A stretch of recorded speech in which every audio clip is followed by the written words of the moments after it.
Explain this to me as a football fan. What's it mean? It is a new day in college athletics, Dan, but this is kind of another step along the way to a bunch of new days. But what it basically means is that schools can actually themselves pay athletes. That's the new dynamic here, as opposed to trying to farm it out to a collective or pretending you're not involved in who's going to get paid what, or just flat out boosters paying athletes under the table. So we have an institutionalized form of compensation for athletes. It's a ton of money. The settlement is in the billions and will be tens of billions going forward for the next 10 years. Okay. A few questions come to mind. Is there still going to be NIL? There will still be NIL, and some of this may actually be considered NIL money, but there will be most likely be name, image, and likeness opportunities for athletes above and beyond whatever their quote unquote salary would be, which would ostensibly be NIL salary, but there will be more available to them. Yeah. Are they university employees?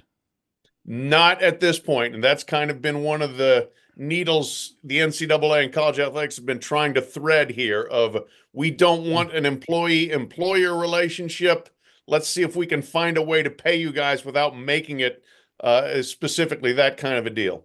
Compensation for what your sport, the revenue that your sport, how do I divvy up the starting quarterback or the star of the lacrosse team that won a national title?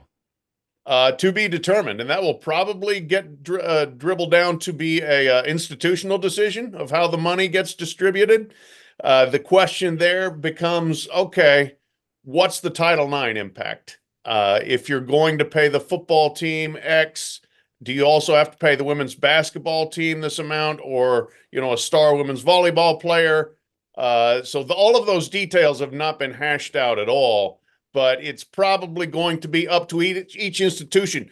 Do you want to pay up to $22 million a year in salary, basically, to players, or do you want to pay less than that, and then who gets it?